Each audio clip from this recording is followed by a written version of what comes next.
ओम शांति 17 दिसंबर 2024 के ईश्वरीय महावाक्य। पहले सुनते हैं मुरली के मुख्य पॉइंट्स। बाबा ने कहा, तुम्हारे दुर्भाग्य के दिन बदलकर अब सदा के लिए सौभाग्य के दिन आ रहे हैं। यह रात खत्म होने वाली है, भाग्य बदल रहा है। अब तुम्हें सबको जगाना है। यहाँ की हर चीज से ममत्व मिटा देना चाहिए। अभी बाप को सब कुछ दे 21 जन्मों का वर्षा लेना है। यहाँ का कुछ भी इकट्ठा नहीं करना। फिर बाबा ने कहा, तुम्हें सिर्फ एक साजन को याद करना है। उस साजन को भोग लगाए बिना कोई खाता है तो लज्जा आनी चाहिए। यह बाप भी है तो साजन भी है। अगर भोजन खाते समय उनको याद करेंगे तो बाप भासना भी लेंगे। यह तो पक्का प्रण कर लेना चाहिए, तुम ही से खाऊं।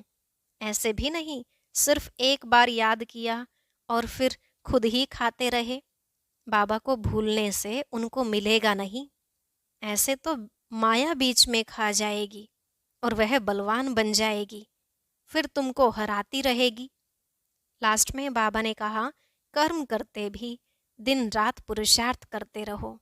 अगर विचार सागर मंथन नहीं करेंगे या बाप को याद नहीं करेंगे और सिर्फ कर्म ही करते रहेंगे तो फिर रात को भी वही ख्यालात आएंगे। तुम बाबा को याद करो तो यह बाप अथवा साजन बहुत राजी होगा। अब सुनते हैं महावाक्यों को विस्तार से। बाबा ने कहा, मीठे बच्चे, तुम बाप के पास आए हो अपना सौभाग्य बनाने। परम सौभाग्य उन बच्चों का है जिनका ईश्वर सब कुछ स्वीकार करता है। प्रश्न, बच्चों की किस एक भूल से माया बहुत बलवान बन जाती है? उत्तर, बच्चे भोजन के समय बाबा को भूल जाते हैं। बाबा को न खिलाने से माया भोजन खा जाती, जिससे वह बलवान बन जाती है, फिर बच्चों को ही हैरान करती है। यह छोटी सी भूल माया से हार खिला देती है। इसलिए बाप की आज्ञा है, बच्चे याद में खाओ, पक्का प्रण करो, तुम ही से खाऊं। जब याद करेंगे तब वह राजी होगा। गीत, आज नहीं तो कल बिखरेंगे यह बादल। ओम शांति। बच्चे समझते हैं कि हमारे दुर्भाग्य के दिन बदलकर अब सदा के लिए सौभाग्य के दिन आ रहे हैं। नंबरवार पुरुषार्थ अनुसार भाग्य बदलते ही रहते हैं। स्कूल में भी भाग्य बदलते रहते हैं ना, अर्थात ऊंच होते जाते हैं। तुम अच्छी रीति जानते हो, अब यह रात खत्म होने वाली है। अब भाग्य बदल रहा है, ज्ञान की वर्षा होती रहती है। सेंसिबल बच्चे समझते हैं, बरोबर दुर्भाग्य से हम सौभाग्यशाली बन रहे हैं, अर्थात स्वर्ग के मालिक बन रहे हैं। नंबरवार पुरुषार्थ अनुसार हम अपना दुर्भाग्य से सौभाग्य बना रहे हैं। अब रात से दिन हो रहा है। यह तुम बच्चों बिगर कोई को पता नहीं है। बाबा गुप्त है तो उनकी बातें भी गुप्त हैं। भल मनुष्यों ने बैठकर सहज राजयोग और सहज ज्ञान की बातें शास्त्रों में लिखी हैं, परंतु जिन्होंने लिखा है वह तो मर गए। बाकी जो पढ़ते हैं वह कुछ समझ नहीं सकते हैं, क्योंकि बेसमझ हैं। कितना फर्क है। तुम भी नंबरवार पुरुषार्थ अनुसार समझते हो। सभी एक रस पुरुषार्थ नहीं करते हैं। दुर्भाग्य किसको, सौभाग्य किसको कहा जाता है, यह सिर्फ तुम ब्राह्मण ही जानते हो। और तो सभी घोर अंधियारे में हैं। उनको जगाना है समझाकर। सौभाग्यशाली कहा जाता है सूर्यवंशियों को। 16 कला संपूर्ण वही हैं। हम बाप से स्वर्ग के लिए सौभाग्य बना रहे हैं। जो बाप स्वर्ग रचने वाला है, अंग्रेजी जानने वालों को भी तुम समझा सकते हो। हम हेवनली गॉड फादर द्वारा हेवन का सौभाग्य बना रहे हैं। हेवन में है सुख, हेल में है दुख। गोल्डन एज माना सतयुग सुख, आयरन एज माना कलयुग दुख। बिल्कुल सहज बात है। हम अभी पुरुषार्थ कर रहे हैं। अंग्रेज, क्रिश्चियन आदि बहुत आएंगे। बोलो, हम अब सिर्फ एक ही हेवनली गॉड फादर को याद करते हैं, क्योंकि मौत सामने खड़ा है। बाप कहते हैं, तुमको मेरे पास आना है। जैसे तीर्थों पर जाते हैं ना, बोधियों का अपना तीर्थ स्थान है, क्रिश्चियन का अपना, हर एक की रस्म रिवाज अपनी होती है। हमारी है बुद्धि योग की बात।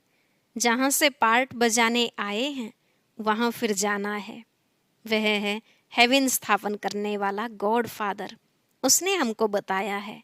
हम आपको भी सच्चा पथ बतलाते हैं। बाप गॉड फादर को याद करो तो अंतमति सो गति हो जाएगी। जब कोई बीमार पड़ते हैं तो उनको सभी जाकर सावधान करते हैं कि राम कहो। बंगाल में जब कोई मरने पर होता है तो गंगा पर ले जाते हैं, फिर कहते हैं हरि बोल, तो हरि के पास चले जाएंगे। परंतु कोई जाता नहीं है। सतयुग में तो कहेंगे नहीं कि राम राम कहो या हरि बोल कहो। द्वापर से फिर यह भक्ति मार्ग शुरू होता है। ऐसे नहीं, सतयुग में कोई भगवान या गुरु को याद किया जाता है, वहाँ तो सिर्फ अपनी आत्मा को याद किया जाता है। हम आत्मा एक शरीर छोड़ दूसरा लेंगी। अपनी बादशाही याद पड़ती है। समझते हैं हम बादशाही में जाकर जन्म लेंगे। यह अब पक्का निश्चय है, बादशाही तो मिलनी ही है ना। बाकी किसको याद करेंगे अथवा दान पुण्य करेंगे? वहाँ कोई गरीब होता ही नहीं जिसको बैठ दान पुण्य करे। भक्ति मार्ग की रस्म रिवाज अलग, ज्ञान मार्ग की रस्म रिवाज अलग है। अभी बाप को सब कुछ दे, 21 जन्म का वर्षा ले लिया, बस फिर दान पुण्य करने की दरकार नहीं। ईश्वर बाप को हम सब कुछ दे देते हैं। ईश्वर ही स्वीकार करते हैं। स्वीकार न करें तो फिर देवे कैसे? न स्वीकार करें तो वह भी दुर्भाग्य। स्वीकार करना पड़ता है ताकि उनका ममत्व मिटे। यह भी राज तुम बच्चे जानते हो। जब जरूरत ही नहीं होगी तो स्वीकार क्या करेंगे? यहाँ तो कुछ इकट्ठा नहीं करना है, यहाँ से तो ममत्व मिटा देना पड़ता है।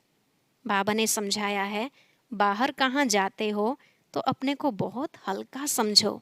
हम बाप के बच्चे हैं। हम आत्मा रॉकेट से भी तीखी हैं। ऐसे देही अभिमानी हो, पैदल करेंगे तो कभी थकेंगे नहीं। देह का भान नहीं आएगा, जैसे कि यह टांगे चलती नहीं, हम उड़ते जा रहे हैं। देही अभिमानी हो तुम कहाँ भी जाओ। आगे तो मनुष्य तीर्थ आदि पर पैदल ही जाते थे। उस समय मनुष्यों की बुद्धि तमो प्रधान नहीं थी। बहुत श्रद्धा से जाते थे, थकते नहीं थे। बाबा को याद करने से मदद तो मिलेगी ना। भल वह पत्थर की मूर्ति है, परंतु बाबा उस समय अल्पकाल के लिए मनोकामना पूरी कर देते हैं। उस समय रजो प्रधान याद थी तो उससे भी बल मिलता था, थकावट नहीं होती थी। अभी तो बड़े आदमी झट थक जाते हैं। गरीब लोग बहुत तीर्थों पर जाते हैं। साहूकार लोग बड़े भबके से घोड़े आदि पर जाएंगे। वह गरीब तो पैदल चले जाएंगे। भावना का भाड़ा जितना गरीबों को मिलता है उतना साहूकारों को नहीं मिलता। इस समय भी तुम जानते हो बाबा गरीब निवाज हैं, फिर मूंझते क्यों हो, भूल क्यों जाते हो? बाबा कहते हैं तुमको कोई तकलीफ नहीं करनी है, सिर्फ एक साजन को याद करना है। तुम सभी सजनियां हो तो साजन को याद करना पड़े। उस साजन को भोग लगाने के बिना खाने में लज्जा नहीं आती। वह साजन भी है, बाप भी है। कहते हैं मुझे तुम नहीं खिलाएंगे, तुमको तो हमें खिलाना चाहिए ना। देखो बाबा युक्तियां बतलाते हैं। तुम बाप अथवा साजन मानते हो ना, जो खिलाता है पहले तो उनको खिलाना चाहिए। बाबा कहते हमको भोग लगाकर हमारी याद में खाओ। इसमें बड़ी मेहनत है। बाबा बार बार समझाते हैं, बाबा को याद जरूर करना है। बाबा खुद भी बार बार पुरुषार्थ करते रहते हैं। तुम कुमारियों के लिए तो बहुत सहज है, तुम सीढ़ी चढ़ी ही नहीं हो।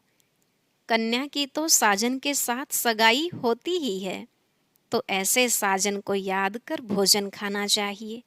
उनको हम याद करते हैं तो वह हमारे पास आ जाते हैं। याद करेंगे तो भासना लेंगे। तो ऐसी ऐसी बातें करनी चाहिए बाबा के साथ। तुम्हारी यह प्रैक्टिस होगी रात को जागने से, अभ्यास पड़ जाएगा तो फिर दिन में भी याद रहेगी। भोजन पर भी याद करना चाहिए। साजन के साथ तुम्हारी सगाई हुई है, तुम्ही से खाऊं, यह पक्का प्रण करना है। जब याद करेंगे तभी तो वह खाएंगे ना। उनको तो भासना ही मिलनी है, क्योंकि उनको अपना शरीर तो नहीं है। कुमारियों के लिए तो बहुत सहज है, इनको जास्ती फैसिलिटीज हैं। शिव बाबा हमारा सलोना साजन कितना मीठा है। आधा कल्प हमने आपको याद किया है, अभी आप आकर मिले हो। हम जो खाते हैं आप भी खाओ। ऐसे नहीं, एक बार याद किया बस, फिर तुम खुद खाते जाओ, उनको खिलाना भूल जाओ। उनको भूलने से उनको मिलेगा नहीं। चीज़ें तो बहुत खाते हो, खिचड़ी खाएंगे, आम खाएंगे, मिठाई खाएंगे। ऐसे थोड़े ही शुरू में याद किया खलास, फिर और चीज़ें वह कैसे खाएंगे। साजन नहीं खाएंगे तो माया बीच में खा जाएगी, उनको खाने नहीं देगी। हम देखते हैं माया खा जाती है तो वह बलवान बन जाती है और तुमको हराती रहती है। बाबा युक्तियाँ सब बतलाते हैं। बाबा को याद करो तो बाप अथवा साजन बहुत राजी होगा। कहते हो बाबा तुम ही से बैठूं, तुम ही से खाऊं। हम आपको याद कर खाते हैं, ज्ञान से जानते हैं आप तो भासना ही लेंगे। यह तो लौन का शरीर है, याद करने से वह आते हैं। सारा मदार तुम्हारी याद पर है। इसको योग कहा जाता है। योग में मेहनत है। सन्यासी उदासी ऐसे कभी नहीं कहेंगे। तुमको अगर पुरुषार्थ करना है तो बाबा की श्रीमत को नोट करो, पूरा पुरुषार्थ करो। बाबा अपना अनुभव बतलाते हैं। कहते हैं जैसे कर्म मैं करता हूँ तुम भी करो, वही कर्म मैं तुमको सिखलाता हूँ। बाबा को तो कर्म नहीं करना है। सतयुग में कर्म कूटते नहीं। बाबा बहुत सहज बातें बताते हैं। तुम ही से बैठूं, सुनूं, तुम ही से खाऊं, यह तुम्हारा ही गायन है। साजन के रूप में व बाप के रूप में याद करो। गाया हुआ है ना, विचार सागर मंथन कर ज्ञान की पॉइंट्स निकालते हैं। इस प्रैक्टिस से विकर्म भी विनाश होंगे, तंदुरुस्त भी बनेंगे। जो पुरुषार्थ करेंगे उनको फायदा होगा, जो नहीं करेंगे उनको नुकसान होगा। सारी दुनिया तो स्वर्ग का मालिक नहीं बनती है, यह भी हिसाब किताब है। बाबा बहुत अच्छी रीति समझाते हैं। गीत तो सुना, बरोबर हम यात्रा पर चल रहे हैं। यात्रा पर भोजन आदि तो खाना ही पड़ता है। सजनी साजन के साथ, बच्चा बाप के साथ खाएंगे। यहाँ भी ऐसे है। तुम्हारी साजन के साथ जितनी लगन होगी उतना खुशी का पारा चढ़ेगा। निश्चय बुद्धि विजयंती होते जाएंगे। योग माना दौड़ी, यह बुद्धि योग की दौड़ी है। हम स्टूडेंट हैं, टीचर हमको दौड़ना सिखलाते हैं। बाप कहते हैं ऐसे नहीं समझो कि दिन में सिर्फ कर्म ही करना है। कछुए मिसल कर्म कर फिर याद में बैठ जाओ। भ्रमरी सारा दिन भूं भूं करती है, फिर कोई उड़ जाते, कोई मर जाते। वह तो एक दृष्टांत है। यहाँ तुम भूं भूं कर आप समान बनाते हो। उसमें कोई का तो बहुत लव रहता है, कोई सड़ जाते हैं, कोई अधूरे रह जाते हैं, भागंती हो जाते हैं, फिर जाकर कीड़ा बनते हैं। तो यह भूं भूं करना बहुत सहज है। मनुष्य से देवता किए करत न लागी वार। अभी हम योग लगा रहे हैं, देवता बनने का पुरुषार्थ कर रहे हैं। यही ज्ञान गीता में था। वह मनुष्य से देवता बनाकर गए थे। सतयुग में तो सब देवताएं थे। जरूर उन्हों को संगम युग पर ही आकर देवता बनाया होगा। वहाँ तो देवता बनने का योग नहीं सिखलाएंगे। सतयुग आदि में देवी देवता धर्म था और कलयुग अंत में है आसुरी धर्म। यह बात सिर्फ गीता में ही लिखी हुई है। मनुष्य को देवता बनाने में देरी नहीं लगती है, क्योंकि एम ऑब्जेक्ट बता देते हैं। वहाँ सारी दुनिया में एक धर्म होगा। दुनिया तो सारी होगी ना, ऐसे नहीं चीन यूरोप नहीं होंगे। होंगे परंतु वहाँ मनुष्य नहीं होंगे। सिर्फ देवता धर्म वाले होंगे और धर्म वाले होते नहीं। अभी है कलयुग, हम भगवान द्वारा मनुष्य से देवता बन रहे हैं। बाप कहते हैं तुम 21 जन्म सदा सुखी बनेंगे, इसमें तकलीफ की कोई बात ही नहीं। भक्ति मार्ग में भगवान के पास जाने के लिए कितनी मेहनत की है। कहते हैं पार निर्वाण गया, ऐसे कभी नहीं कहेंगे कि भगवान के पास गया, कहेंगे स्वर्ग गया। एक के जाने से तो स्वर्ग नहीं बनेगा, सबको जाना है। गीता में लिखा हुआ है भगवान कालों का काल है, मच्छरों सदृश सभी को वापिस ले जाते हैं। बुद्धि भी कहती है चक्र रिपीट होना है, तो पहले पहले जरूर सतयुगी देवी देवता धर्म रिपीट होगा, फिर बाद में और धर्म रिपीट होंगे। बाबा कितना सहज बतलाते हैं, मन मना भव। बस 5000 वर्ष पहले भी गीता के भगवान ने कहा था लाडले बच्चे, अगर श्री कृष्ण कहेंगे तो दूसरे धर्म वाले कोई सुन न सके। भगवान कहेंगे तो सभी को लगेगा गॉड फादर हेवन स्थापन करते हैं, जिसमें फिर हम जाकर चक्रवर्ती राजा बनेंगे। इसमें कोई खर्चे आदि की बात नहीं है, सिर्फ सृष्टि के आदि मध्य अंत को जानना है। तुम बच्चों को विचार सागर मंथन करना है। कर्म करते दिन रात ऐसे पुरुषार्थ करते रहो। विचार सागर मंथन नहीं करेंगे या बाप को याद नहीं करेंगे, सिर्फ कर्म करते रहेंगे तो रात को भी वही ख्यालात चलते रहेंगे। मकान बनाने वाले को मकान का ही ख्याल चलेगा। भल विचार सागर मंथन करने की रिस्पॉन्सिबिलिटी इन पर है, परंतु कहते हैं कलश लक्ष्मी को दिया तो तुम लक्ष्मी बनती हो ना। अच्छा, मीठे मीठे सिकिलधे बच्चों प्रति माता पिता बाप दादा का याद प्यार और गुड मॉर्निंग। रूहानी बाप की रूहानी बच्चों को नमस्ते। रूहानी बच्चों की रूहानी बाप दादा को नमस्ते नमस्ते, गुड मॉर्निंग, शुक्रिया बाबा शुक्रिया। धारणा के लिए मुख्य सार। पहला पॉइंट, श्रीमत को नोट कर पुरुषार्थ करना है। बाप ने जो कर्म करके सिखाया है वही करने हैं। विचार सागर मंथन कर ज्ञान की पॉइंट्स निकालनी है। दूसरा, अपने आप से प्रण करना है कि हम बाप की याद में ही भोजन खाएंगे। तुम ही से बैठूं, तुम ही से खाऊं, यह वायदा पक्का निभाना है।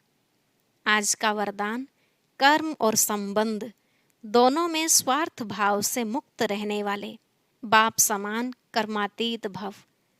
कर्म और संबंध दोनों में स्वार्थ भाव से मुक्त रहने वाले बाप समान कर्मातीत भव। बाबा ने कहा आप बच्चों की सेवा है सबको मुक्त बनाने की, तो औरों को मुक्त बनाते स्वयं को बंधन में बांध नहीं देना। जब हद के मेरे मेरे से मुक्त होंगे तब अव्यक्त स्थिति का अनुभव कर सकेंगे। जो बच्चे लौकिक और अलौकिक कर्म और संबंध दोनों में स्वार्थ भाव से मुक्त हैं, वही बाप समान कर्मातीत स्थिति का अनुभव कर सकते हैं। तो चेक करो कहाँ तक कर्मों के बंधन से न्यारे बने हैं, व्यर्थ स्वभाव संस्कार के वश होने से मुक्त। स्लोगन, जो सरल चित्त और सहज स्वभाव वाले हैं वही सहज योगी भोलानाथ के प्रिय हैं। जो सरल चित्त और सहज स्वभाव वाले हैं वही सहज योगी भोलानाथ के प्रिय हैं। अच्छा, ओम शांति। अब सुनते हैं आज की अव्यक्त मुरली। इसके लिए ऊपर दिए गए बॉक्स पर क्लिक करें।